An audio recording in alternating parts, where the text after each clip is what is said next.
네, 이번 시간은 이제 영어 파트로 넘어가겠습니다. 파생펀드, 영어. 여기서 이제 그 8문제 출제되는데요. 이제 파생상 펀드 종류들을 볼 텐데, 이제 뭐, 기초자산 연계, 이제 이런 표현을 쓰는데요. 그 다음에 이제 투자 기법이라는 게 있습니다. 그러니까 이제 파생상품을 활용해서 운영하는 이제 펀드들이 있는데, 이런 펀드들이 파생상품 이제 어떻게 활용하는 거냐, 이제 그런 얘기인데, 이 앞에 이제 두 부분, 여기가 중요합니다. 여기서 많이 나올 거예요. 그리고 이제 나머지, 뭐 특성이라든지 활용 전략, 이제 뭐 고객 상담할 때 이제 어떻게 해야 되냐, 이제 이런 것들은 비교적 쉬운 내용이 되겠습니다. 이 앞에 이제 좀 신경을 써야 되고요. 역시 여기도 여러분, 그 8문제 출제되는데 될 수 있는 대로 많이 맞춰야 되겠습니다. 법규는 완벽하게 대비를 하고 여기도 많이 맞추려고 이렇게 철저히 대비를 하고요. 왜냐하면 뒤에 이제 세 번째 파트가 굉장히 어렵거든요. 파생과 이론 파트이기 때문에 분량도 많고 좀 이제 단기간에 이해하기 어려워서 앞에서 점수를 많이 따야 된다. 그걸 강조드리는 거예요. 네, 그럼 이제 시작을 할게요. 1장에 이제 펀드 종류부터 파생 펀드 종류, 이제 투자 기법 이게 중요하다 말씀드렸죠. 1장이. 네, 파생 펀드 다시 한번 봐볼까요? 자, 파생상 펀드는 법의 규정은 안 돼 있습니다. 다만 파생 상품이나 파생 결합증권의 일정 비율 이상 이렇게 이제 편입시킨 펀드가 파생상 펀드가 되는데, 요 파생 상품 그러면 매매에 따른 위험 평가의 기준이 10%죠, 비율이. 그걸 초과하게 되면 파생 결합증권 자체는 50%죠. 요걸 초과하면 그러면 이제 파생형 펀드라고 보겠다는 거고. 이 파생 펀드 투자할 때는 이제 기초자산이 다양하기 때문에 기초자산이 주식인지 뭐 금리인지 환율인지 이런 걸 봐야 된다는 거죠. 수익 구조, 또 중도 상환 여부. 대부분 중도 상환이 돼요. 개방형이기 때문에 그런 걸 이제 확인해야 되고, 또 특히 이제 장외 파생은 위험하니까 장외 파생에 투자할 때는 또 상대방을 잘 봐야 된다. 상대방 위험이 이제 크기 때문에 또 평가 주기 등에 주의할 필요가 있다. 그렇군 하고 넘어가면 되겠죠. 자, 그러면 이제 2절에 현재 파생 펀드 중에서 뭐의 연계 그러면 기초자산은 주식이나 주가지수 사용하는 주가 연계 파생 펀드가 가장 일반적인 거다 이렇게 보시면 돼요. 가장 일반적이다. 즉 ELF 떠올리면 되겠죠. ELF 여기 나오네요. 여러분. ELF. 자, 그러면 주가 연계 상품에 여러분 이제 유사 상품이 이렇게 이제 3개가 있지 않습니까? ELD, ELS, ELF. 이거 별표 치겠습니다. 한 문제 여기서 출제가 됩니다. 그렇게 봐야 돼요. 한 문제 나온다. 이렇게 이제 8가지죠, 여러분. 8가지가 이제 그 차이점이 있는데 어렵지 않아요. 자, 이것은 주가 연계, 에쿼티잖아요, 여러분. 에쿼티 링크드 디파짓이니까 주가 연계 또는 주가 연동 예금이 되는 거고, 이건 증권으로 번역하는 거고, 주가 연계 펀드가 되겠죠? 우리 이제 이걸 다루겠다는 건데요. 이게 파생 펀드라는 거예요. 주가 연계. 근데 ELD는 예금이니까 누가 은행이 만드는 상품이다. ELS는 증권사인데 이제 투자 매매업자라고 이제 표현하는 거죠. 투자 매매업자가 발행한다. 증권사 떠올리면 되는데요. 그리고 이건 펀드니까 집합투자업자. 판매회사 은행이 만들고 은행이 팔고요. 투자 매매업자가 만들고 투자 매매업자가 판매하고, 펀드는 판매회사가 판매하니까 투자 매매업자든 은행이든 다 가능하다는 거고, 얘는 정기 예금에 해당하는 상품이다. 얘가 파생결합증권이라는 거예요. ELS가 파생결합증권. 그 다음에 이건 펀드니까 수익증권. 이게 다르고, 자금을 운용할 때, 이건 이제 판매해서 들어온 자금을 이제 운용할 때 혼합해서 자기 돈처럼 운영할 수 있어요. 이것은 사전에 이제 수익을 제시하고요. 구간에 따라서 이제 확정 수익을 제시하니까 그 약속한 걸 주면 되니까 자기 돈처럼 운영할 수 있는데, 펀드는 그렇지가 않죠. 반드시 자금을 어디에 맡겨야 돼요? 신탁업자한테 맡겨야 되잖아요. 이건 펀드니까 별도 운영하는 거고, ELD는 예금 성격을 가져서 100% 원금 보장이 됩니다. 보장형 상품인데, ELS는 보장형, 비보장형 다 있어요. 근데 비보장형이 훨씬 많죠. 그리고 ELF도 보전 추구, 비보전. 근데 여기는 보장형이란 말을 쓰면 안 돼요, 여러분. 펀드는 집합투자업자가 대신 운영만 해주는 거지 책임지지 않기 때문에 보장형이라 해도 보전 추구라고 표현한다는 겁니다. 보장이란 말을 못 써요. 또는 비보전. 그러니까 ELS를 주로 편입시켜서 ELF가 이제 운용을 많이 하는데요. 이 편입시킨 ELS가 보장형이면 보존 추구라는 말을 쓰는 거고요. 비보장형 ELS를 편입시키면 비보존형이다. 이렇게 되는 거죠. 자, 얘네들은 사전에 확정된 수익을 받는 거다. 그 이상 못 받는다. 얘는 펀드 실적 배당이니까 운영 성과가 좋으면 초과 수익도 날 수 있다. 예금자 보호 된다. 나머진 안 됩니다. 두 개는 안 되고. 자, 이제 여기서 수익을 얻었다. 이익이 발생하면 이제 소득세를 부과하는데요. 얘는 이자 소득으로 과세라고 나머지 두 개는 배당 소득으로 과세라는 거예요. 우리 그 1과목 펀드 세제에서 나왔었죠. ELD에서 발생하는 이익은 이자 소득, ELS나 ELF는 배당 소득이 됩니다. 이렇게 이제 8가지 차이점. 한 문제는 나올 것이다. 이 말은 이제 말씀드린 겁니다. 펀드는 실적 배당이기 때문에 원금 보장 구조라 하더라도 그 표현을 쓰면 안 된다. 보존 추구다.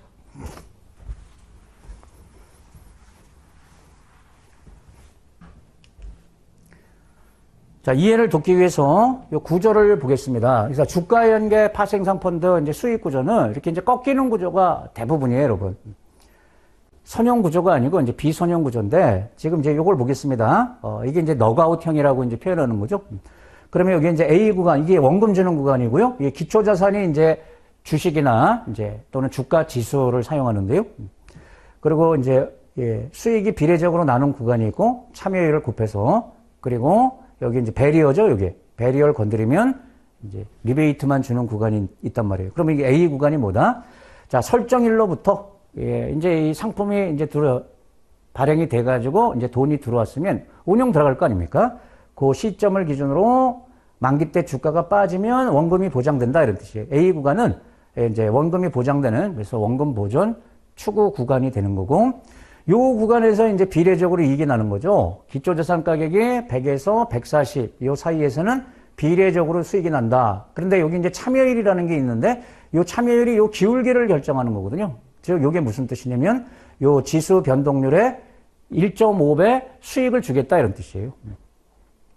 그러면 최대 40% 상승하면 지수가 40% 올랐다. 그러면 원금의 40%의 1.5배니까 150%면 1.5배니까 최대 60%의 이제 수익이 지급되는 거예요.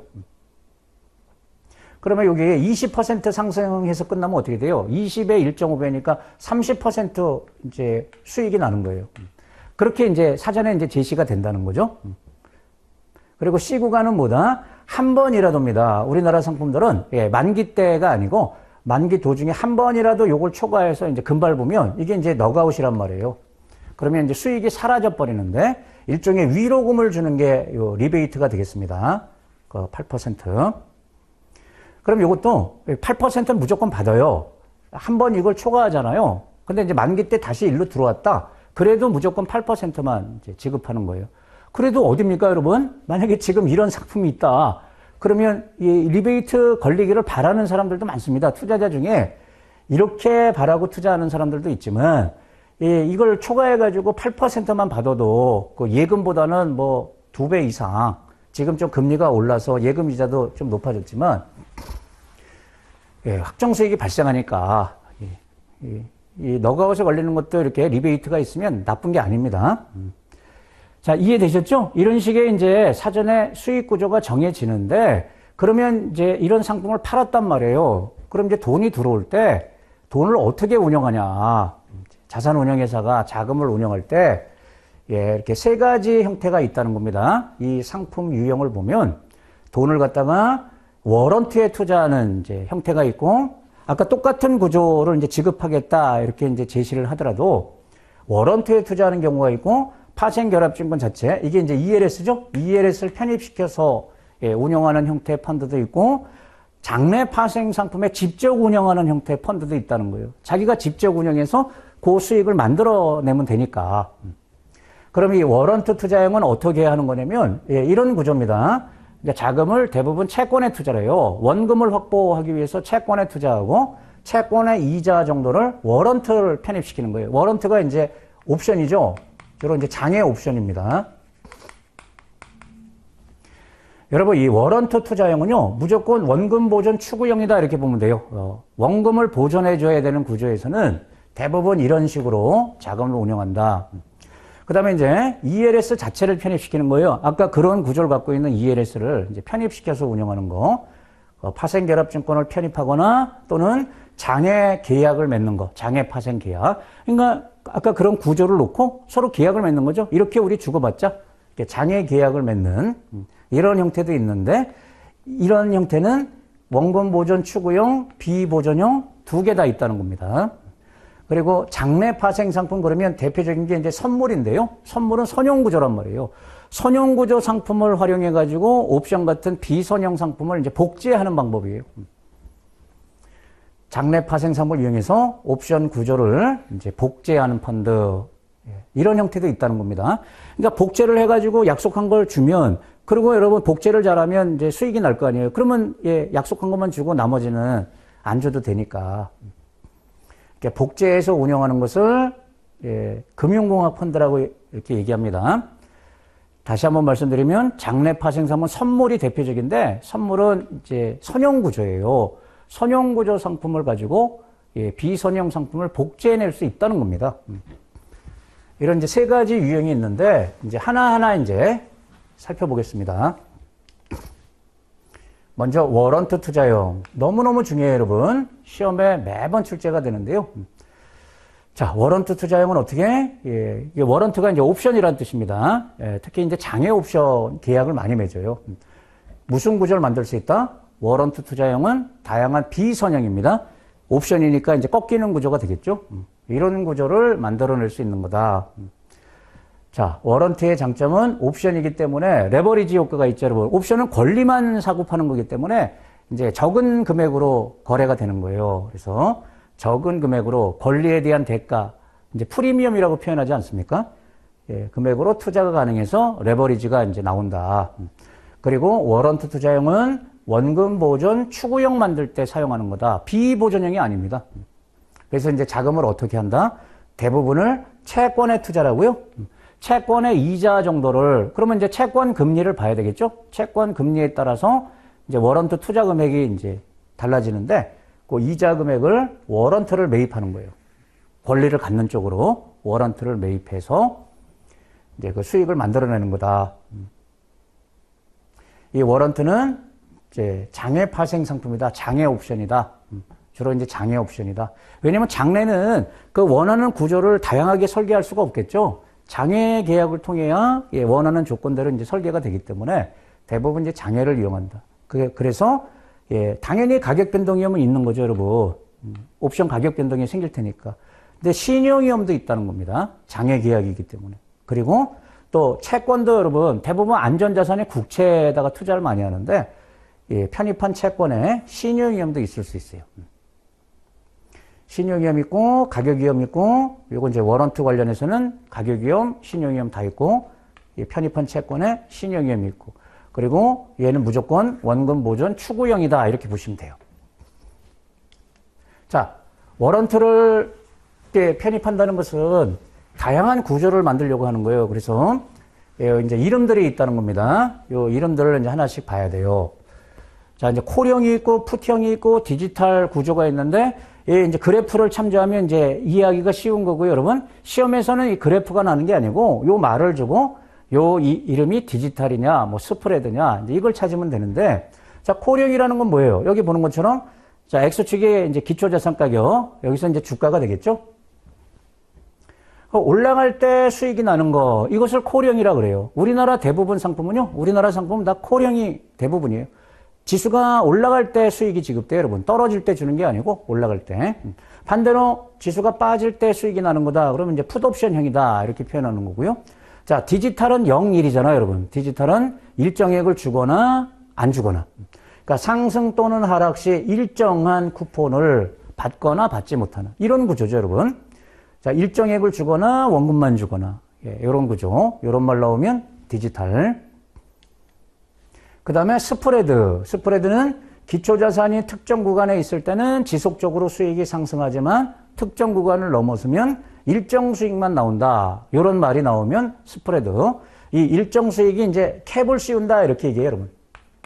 그 이상 안 주겠다. 자, 이런 구조가 되겠습니다. 자, 이게 올라갈 때 주니까 강세라고 표현하는 거고요. 이건 떨어질 때 수익이 나니까 약세라고 표현하는데 위아래가 막혀 있는 거 있죠, 여러분? 원금 주고 예, 여기까지는 비례적으로 참여율에 따라서 나오고 그 이상에서는 떨어뜨리진 않는데 캡을 씌우는 거. 얘도 마찬가지고요. 그 다음에 레인지는 범위잖아요, 여러분. 범위. 이런 구조. 그래서 기초자산이 특정 구간에 있을 때만 일정 수익, 그러니까 비례 수익이 없고요. 특정 구간에 있으면 일정 수익이 나오고 그걸 벗어나면 수익이 없는 구조. 이걸 갖다가 레인지 구조라고 표현해요. 연상이 되시죠? 이거 구분되시죠, 여러분? 비슷한 말이 나오는데 스프레드하고 레인지는 이제 구분할 수 있어야 되고요. 그 다음에 낙아웃이나 낙인 이런 조건이 붙은 상품들이 있는데요. 일단 낙아웃은 아웃되는 거고 낙인은 생긴다는 거거든요. 얘는 사라지는 거고. 낙아웃은 기초자산 가격의 이제 일정 수준, 그러니까 배리어가 있잖아요, 여러분. 배리어 수준에 도달하면 무효 처리하겠다. 그러면 어떻게 되는 거냐면 기존의 수익이 나던 게 사라져 버리는 거예요, 여러분. 이런 구조 있었잖아요, 여러분. 이렇게 주다가 금발 보면 안 주는 거. 이걸 갖다가 우리가 낙아웃이라고 얘기하는 거죠. KO. 무효가 되는 거다. 그리고 이제 낙인은 반대로 기초자산이 배리어 수준에 도달하면 유효가 되는 거다. 즉, 새로운 손익구조가 생기는 거다. 이건 사라지는 거고 생기는 게 낙인인데요. 근데 우리 이 상품에서 여러분 낙인에 도달하게 되면, 낙인을 터치하게 되면 투자자 입장에서 손실이 나는 겁니다. 이 개념 자체는 손익구조가 생기는 거지만 수익이 발생하는 게 낙인이지만 투자자 입장에서는 이 옵션을 매수한 게 아니고 매도한 개념이 되기 때문에 상품에서는 낙인에 걸리면 손실이 발생하는 겁니다. 그렇게 기억해야 돼요. 의미는 이렇지만 실제 상품에서는 손실이 나는 거고 낙아웃에 걸리면 기존의 수익이 사라져 버리는 거다. 아시겠죠? 자, 이런 조건을 붙이게 되면 일반 옵션보다 프리미엄이 저렴해져요. 그래서 이런 조건을 붙이는 워런트 투자를 많이 하는 거예요. 그러면 이제 그 채권의 이자를 가지고 워런트 투자할 때 한 개가 아니고 1.5개 또는 2개까지 이렇게 이제 투자를 할 수 있기 때문에 가격이 싸다는 겁니다. 왜냐면 아웃될 수도 있고 이거는 배리어를 건드려야 그때부터 옵션으로 인정받는 거니까 얘는 무효 처리되고. 그러니까 일반 옵션보다는 안 좋기 때문에 프리미엄이 싸다는 겁니다. 저렴하다. 아시겠죠? 자, 그래서 이제 이런 문제가 날 수 있다는 겁니다. 이제 예를 들어서 이런 이제 조건이나 상황을 줬을 때 적합한 이제 그 유형이 뭐냐 또는 이름이 뭐냐 요걸 이제 연결시켜 볼게요. 자, 코스피 200 지수가 10% 초과 하락하지 않으면 10% 초과 하락하지 않으면 8%를 받는 구조다. 그러면은 초과 하락하면 안 주겠다는 거잖아요. 그리고 무조건 8%니까 디지털 구조다. 이게 연상이 돼야 되겠죠? 또는 중국 지수가 15% 이상 상승하면 12%를 받는 거죠. 그러니까 비례 구간이 없이 무조건 12% 받거나 또는 못 받거나 이런 느낌이니까 이건 이제 디지털 구조다 보시는 거고요. 투자자가 큰 폭의 이익을 포기하고 대신 손실 위험을 줄일 수 있는 거죠. 이런 표현 나오면 위아래가 막혀 있는 좀 보수적인 개념 스프레드 구조. 현재 2000포인트인 지수가 향후 1년간 1600에서 2400. 그러면 이제 상하로 그러니까 떨어지는 것도 한 400, 올라가는 것도 한 400. 이렇게 등락을 보일 것을 예상할 때 적합한 구조. 그러면 이 범위 안에서 이제 수익이 나오는 게 좋겠죠? 레인지 구조.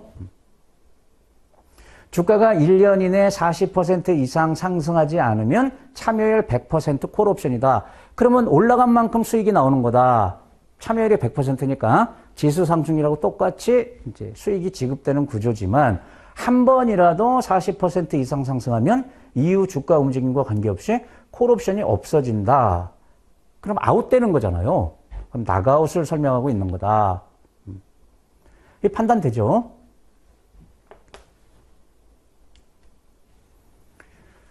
다음에 평가일 세 가지 용어 이것도 이제 알아놔야 됩니다. 미국형, 유럽형, 아시아형. 그럼 이게 뭐다? 언제 평가하냐? 그 평가일에 관련된 용어입니다. 평가일하고 관련된 용어다. 평가.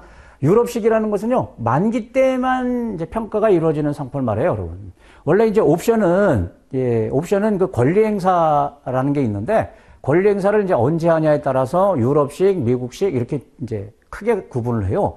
그 아무 때나 권리 행사가 가능한 옵션이 이제 미국식 옵션이라고 표현하고요. 만기일에만 권리 행사하는 것을 유럽식이라고 표현해요. 거기서 따온 말입니다. 그러니까 만기에 한 번만 관찰해서 평가가 이루어진다. 만기 때 평가한다. 그러면 유럽형. 미국형은 만기 전 어느 때라도 조건에 도달하면 수익이 확정되는 거다. 그러면 이제 미국식. 아무 때나 어느 때라도. 그 다음에 이제 아시아 대륙 이름 딴 거죠. 아시아 그러면 특정 평가율을 정해놓고 수익률들을 결정한 다음에 최종적으로 이제 평균해서 수익을 결정하는 거다. 이런 표현 나오면 아시아형이 되겠습니다. 여러분, 우리나라 이 상품 중에서요, 만기일 기준으로 평가하는 것도 있고요. 그리고 조기상환형이 많지 않습니까? ELS 같은 경우 조기상환형이 많아요. 조기상환형은 이 아시아 형태에 가까운 거죠. 6개월 단위로 평가를 하는 거잖아요. 특정 평가율을 정해놓고.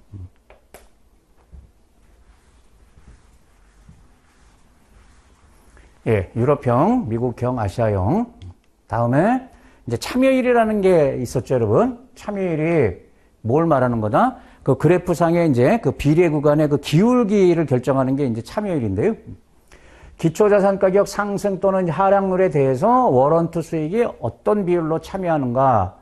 그게 참여율이다.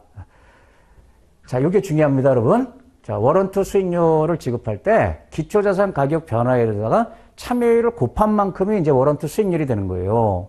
이제 이 참여율이 높으면 요거보다 이제 수익률이 올라가는 거고요. 이게 100%가 안 되면 요거 변한 것보다 작아지는 거예요. 그래서 이렇게 두 개의 곱이 워런트 수익률이 돼서, 자, 이런 게 시험에 난다는 겁니다, 여러분. 이제 계산할 수 있냐 이거예요. 이제 쉬워요.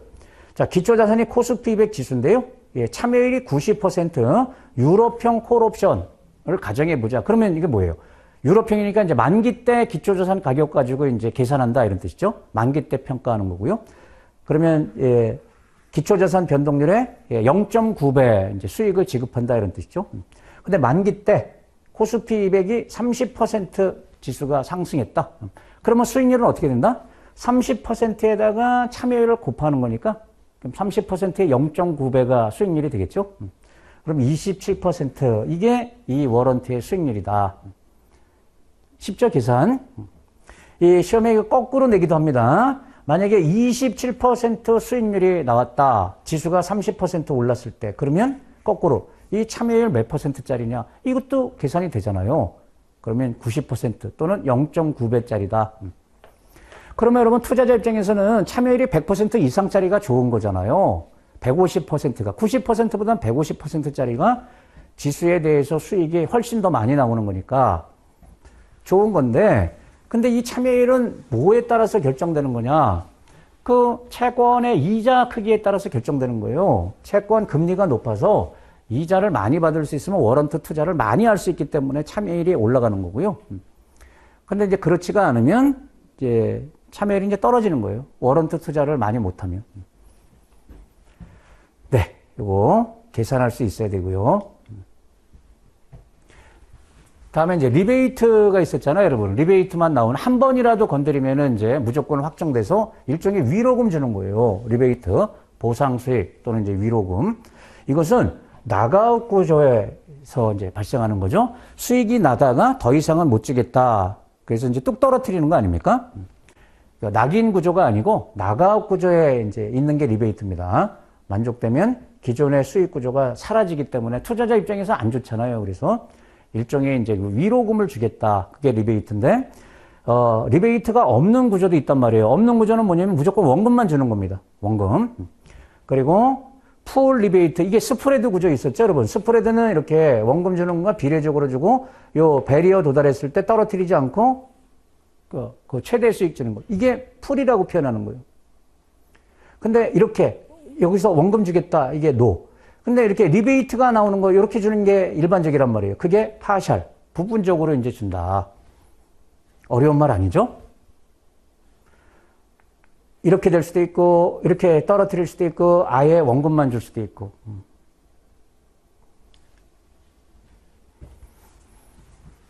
자, 지금까지 워런트 투자형에 대해서 이제 살펴봤습니다.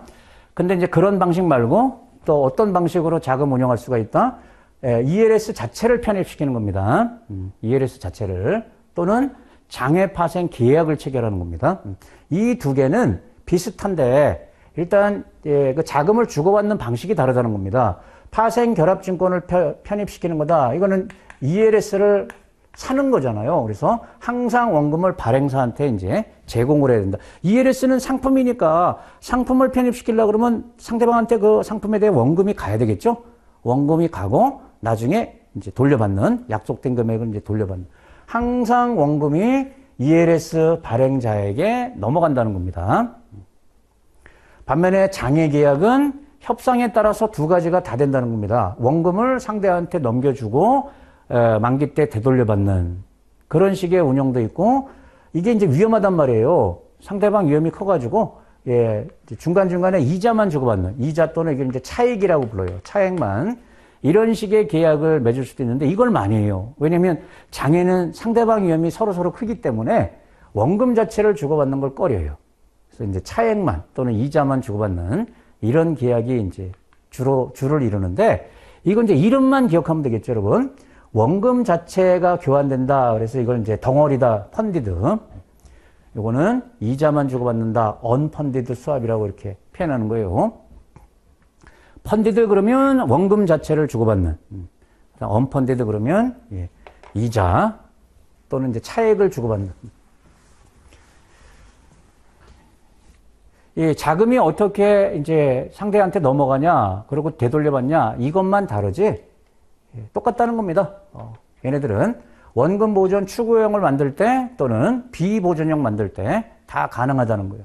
자, 원금 보존 추구형, 이런 방식으로도 원금 보존 추구형이 가능한데, 그럼 이것은 중도 상환 조건이 없다, 이런 전제를 하면 이제 앞에서 지금 우리 다룬 워런트 투자형하고 별반 다르지 않다는 겁니다. 워런트 투자형과 동일한 방법이다. 원금 보존 추구형이니까. 그래서 자금을 대부분 어디다가? 채권. 그리고 채권 금리, 이자를 가지고 이제 뭐 ELS를 편입시키거나 이제 그렇게 하는 거죠. 장외 계약을 맺는 거다. 그래서 채권에 대부분 운영하기 때문에 채권 금리가 굉장히 중요하다는 거예요. 이 워런트 투자형도 마찬가지예요. 이 채권 플러스 워런트 아닙니까? 얘는 채권 플러스 ELS 이렇게 되는 거죠. 채권 플러스 ELS 또는 채권 플러스 장외 계약. 그래서 이제 금리에 영향을 받는다. 그걸 기억하면 되고요. 일단 이제 원금 비보존형, 이게 가장 대표적인 상품이에요. 지금 보존형은 이제 수익을 많이 제시할 수가 없으니까 이제 원금 손실 날 수 있다. 대신 이제 높은 수익을 이제 제시를 해주겠다. 비보존형이 많다는 거고요. 그럼 얘는 옵션을 매수만 하는 게 아니고 이제 매도도 해가지고요. 자금을 운영할 때 매도를 해서 옵션 매도를 하게 되면 의무를 지지만 처음에 프리미엄을 받아요. 매수를 할 때는 권리값을 줘야 되지만 매도는 이제 돈을 받는단 말이에요. 그래서 프리미엄을 받기 때문에 그걸 추가로 투자자한테 이제 줄 수가 있어요. 매도를 통해서. 그래서 높은 수익을 이제 설계할 수가 있어요. 다만 옵션 매도는 무한 손실 나기 때문에요. 의무를 줘서 원금 손실도 가능하다.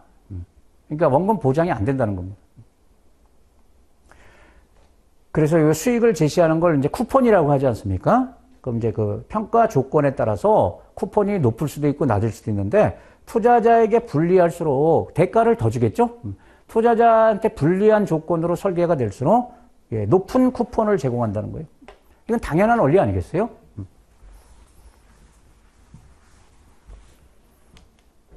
자, 그래서 요거 별표 치겠습니다. 1과목에서도 한번 나왔었는데, 자, 중도 상환이 가능한 상승형 이제 구조에서 조기 상환 구조입니다. 이게 중도 상환이 가능하다는 게 이게 이제 조기 상환 구조를 말해요. 조기 상환이라는 게 뭐예요? 6개월마다 이렇게 이제 조건을 평가해서 조건 이제 도달하면은 조기 상환되고, 그렇지 않으면 그 다음 6개월에 또 평가가 이루어지고, 이런 식으로 해서 이제 만기까지 가는 건데요. 우리나라 이제 그 주가가 올라갈 때 수익을 주는 이제 콜형이 대부분이기 때문에, 자, 여기 이제 쿠폰이 높을 때가 있고 낮을 때가 있는데, 이 5가지 조건에 따라서 쿠폰이 이제 높아지고 낮아지고 하는데, 여기 뒤에다 이게 이제 높아진다 이렇게 돼 있지 않습니까? 그럴 때 여기 지금 강조를 해놨잖아요. 이 조건이 높을수록이냐 낮을수록이냐. 그냥 단순 암기하는 것은 오히려 쉽습니다. 그냥 단순히 암기할 때 다 높을수록이에요, 여러분. 네 가지는 높을수록이고 딱 하나만 낮을수록 이게 이제 상관관계가 되는데요. 여기 그림이 지금 보이시나요?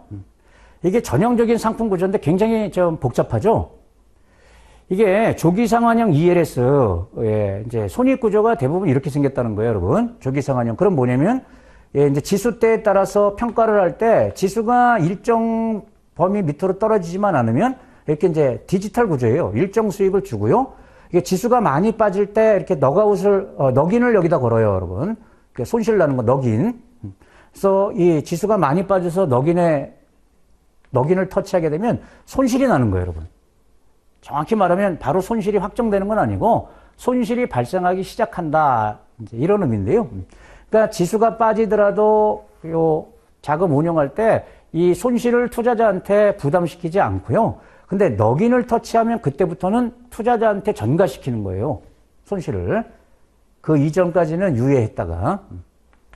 자, 이제 이런 식의 상품인데 그럼 이쪽으로 가야지 이제 좋은 거고 이쪽으로 떨어지게 되면 안 좋잖아요. 이제 손실이 발생할 수 있잖아요. 그래서 자, 기초자산 변동성이 높으면 왜 쿠폰이 높냐? 투자자한테 불리하기 때문에 그런데 넉인 가능성이 있다는 거죠, 여러분. 자, 많이 올라가도 일정 수익만 나오는 거고 많이 떨어지면 예, 손실 날 수 있으니까 변동성이 크면은 안 좋다는 겁니다. 그래서 이제 쿠폰이 높고 또 6개월마다 평가할 때 그 조건을 상환 조건 또는 행사 가격이라고 표현하는데요. 이것도 높을수록 그럼 뭐예요? 여기 예, 그러면 예, 조금만 떨어져도 평가가 안 된다는 거예요, 여러분. 평가가 안 되는 거예요. 상환 가능성이 적다는 거예요. 그래서 예, 쿠폰이 높고 낙인 수준도 높을수록 무슨 뜻이에요? 낙인을 여기에 거는 게 아니고 이쪽에 걸었단 말이에요. 그러면 조금만 여기까지만 빠져도 손실이 나는 거잖아요. 예, 낮은 구간에다 걸면은 많이 빠져야 손실이 나는 거고. 이 그림이 잘 안 보이시죠?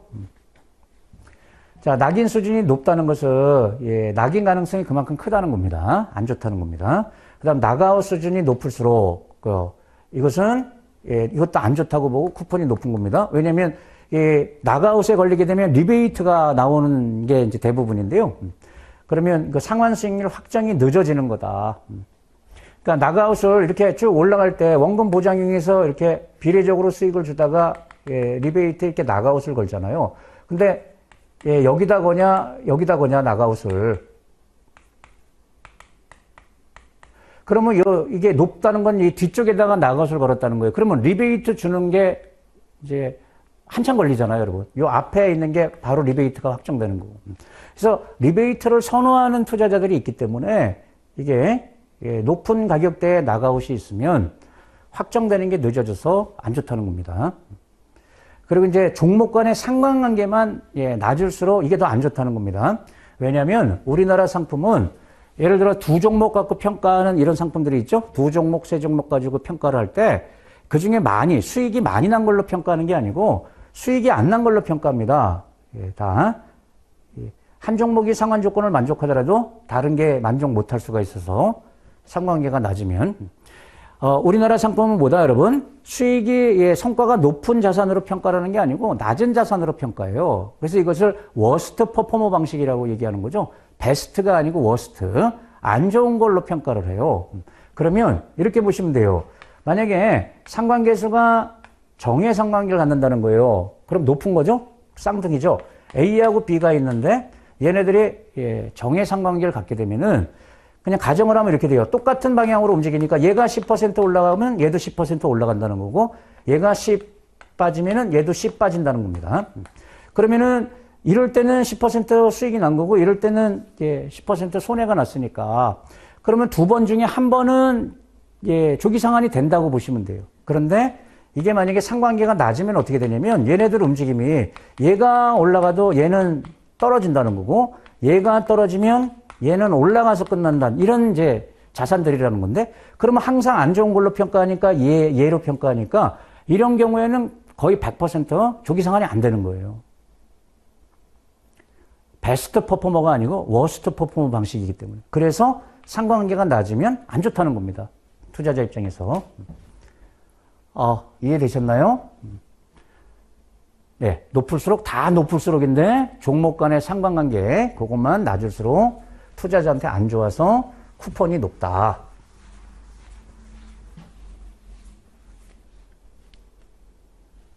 자, 세 번째는 장래 파생 상품에 이제 운영하는 형태도 있다는 겁니다. 장래는 이제 선물, 선형 구조인데, 이제 옵션 비선형 구조를 이제 복제하는 거예요.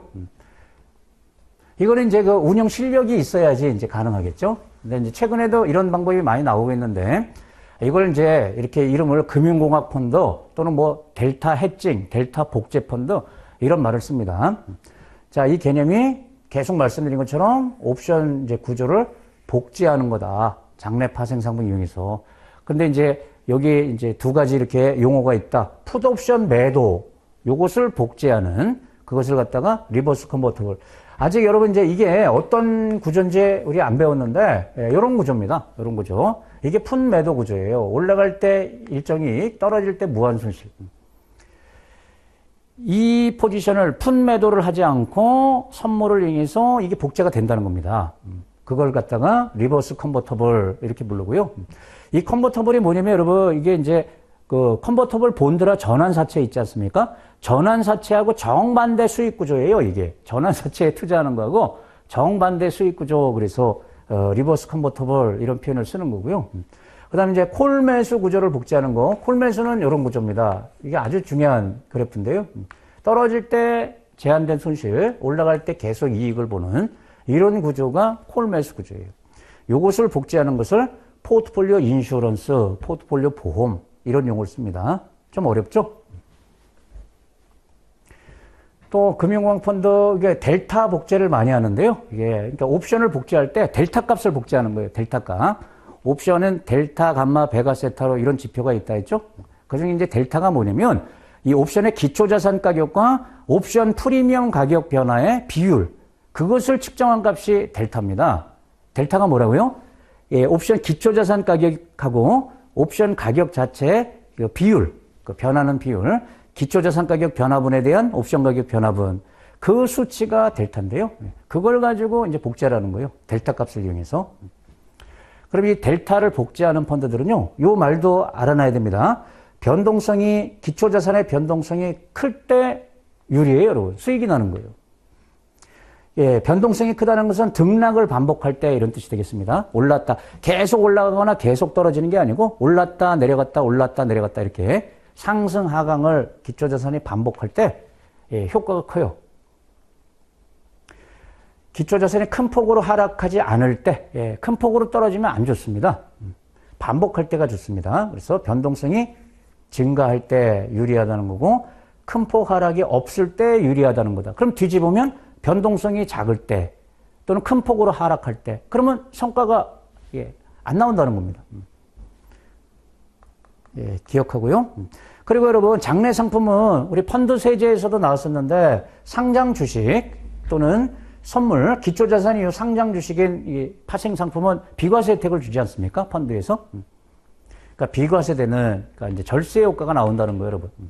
그게 장래 파생 상품에 운영하는 펀드의 장점이라고 볼 수 있죠. 네, 여기까지 하고 이제 문제를 풀겠습니다. 이게 장래 파생 상품에 운영하는 것은요, 다음 시간에 다시 한번 이제 그 뒤에 또 나오니까 뒤에서 다시 한번 살펴볼 수가 있습니다. 자, 첫 번째 시간에는 우리 주가 연계 상품 위주로 지금 정리를 했었죠. 주가 연계 상품, 파생상 펀드, 거리가 먼 것은. 자, 기초자산은 주가 연계니까 개별 종목일 수도 있고요. 주가 지수일 수도 있는 겁니다. 두 개 다 가능하고요. 개별 종목도 이제 두 개, 세 개 묶어서 이렇게 평가하는 것도 있고요. 자, 워런트를 편입해서 원금 보존 추구형 설계할 수 있다. 예. 워런트 투자용은 원금 보존 추구형 만들 때 이제 사용하는 거다. 맞고요.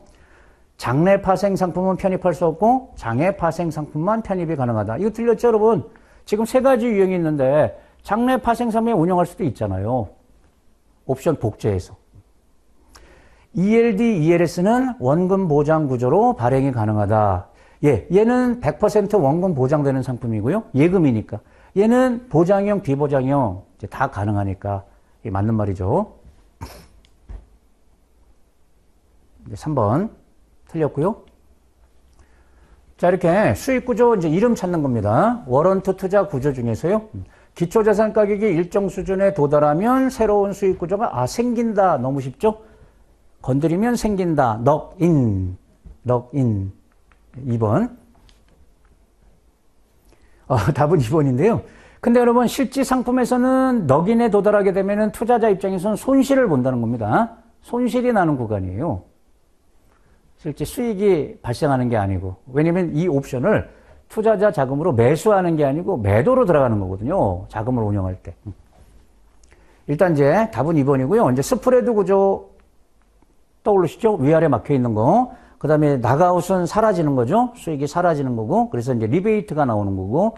디지털은 0, 1. 주거나 안 주거나.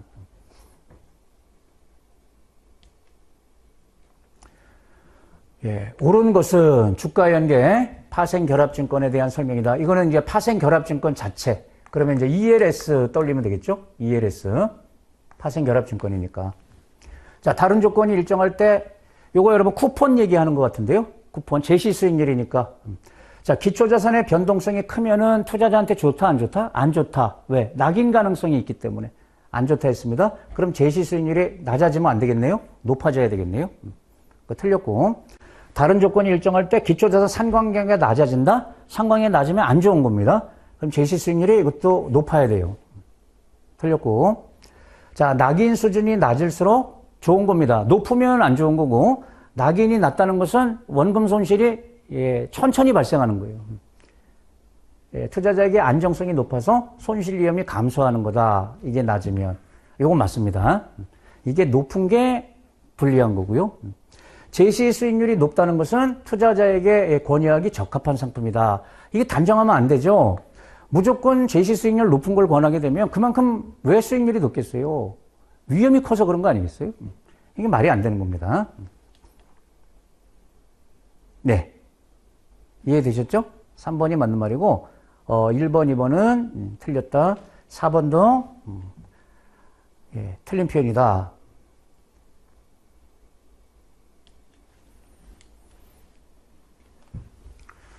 자, 주로 장내 파생입니다. 장내 파생 상품을 운영해서 옵션의 수익 구조를 복제하는 전략을 사용하는 파생 펀드. 거리가 먼 것은.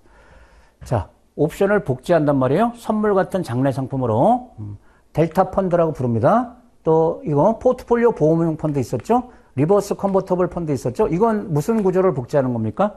콜 매수 구조를 복제하는 겁니다. 콜 매수 구조를 복제하는 걸 포트폴리오 보험용이라고 부르고요. 이것은 풋 매도, 풋 옵션 매도 구조를 복제하는 걸 말하고요. 그럼 답은 이거죠, 여러분. 인덱스 펀드. 여러분, 인덱스라는 건 뭐예요? 시장 지수하고 똑같이 수익을 추구하는 거니까 이건 선형 구조란 말이에요. 인덱스는 이게 선형 구조입니다. 그러면 지금 옵션의 수익 구조를 복제하는 것은 비선형 구조를 복제하는 거니까 얘는 해당되지 않겠죠. 답은 4번.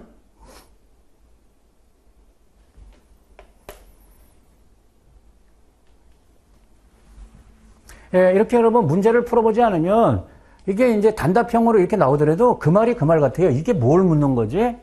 이렇기 때문에 그래서 문제를 풀어봐야 된다는 겁니다.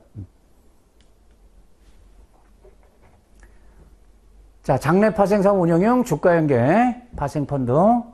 어디에 운영한다고요? 장내 파생에. 자, 델타 해칭 펀드, 금융공학 펀드 뭐 이런 표현을 쓰는데 델타 해칭 펀드는 설정 이후 변동성이 감소해야 수익이 발생한다. 감소해야. 이거 틀렸죠, 여러분? 어떨 때 유리해요? 변동성이 증가해야 유리해요. 왜냐하면 얘 운영 방식 자체가 이 기초자산 가격 자체가 등락을 반복해야지 성과가 나오는 거예요. 왜 등락을 반복할 때 성과가 나오냐면 그건 이제 뒤에 이게 또 나옵니다, 여러분. 구조화된 이제 펀드라는 게 있어서요. 구조화형 펀드. 거기서 다시 한번 나올 거예요. 얘는 그러니까 복제를 할 때 어떻게 하냐면 기초자산 가격이 많이 올라가게 되면은 일단 그 투자 수량을 줄이게 돼 있습니다. 떨어질 거에 대비해서 줄여놔요. 많이 떨어지면은 올라갈 거에 대비해서 미리 좀 많이 비중을 늘려놓는 거예요. 그런 식으로 하기 때문에 올랐다 떨어졌다 해야지 수익이 난다는 겁니다. 많이 오를 때 예, 이제 그 비중을 줄여놔갖고 떨어질 때 손실이 작고, 그리고 또 떨어질 때 많이 떨어지게 되면 또 비중을 늘려놔서 다시 올라갈 때 또 성과가 높게 나오고, 이렇게 등락 반복할 때 성과를 추구하는 거예요. 틀렸고, 선물을 활용해서 옵션 수익 구조를 복제하는 전략을 주로 사용한다. 예, 이거 맞고. 예, 이게 환매 수수료가 낮거나 없어요. 예, 중도 환매 가능하다. 낮은 환매 수수료.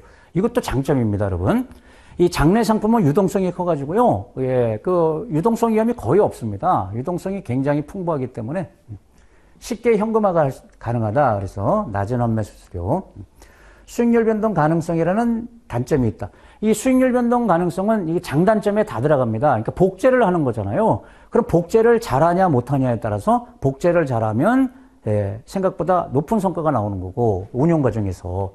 근데 복제를 잘못하면은 예, 이제 성과가 안 나올 수 있겠죠. 그러니까 장단점에 다 해당되는 거예요.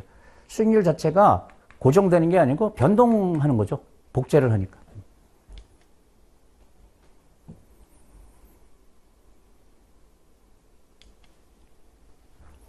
네, 첫째 시간 여기까지 하겠습니다.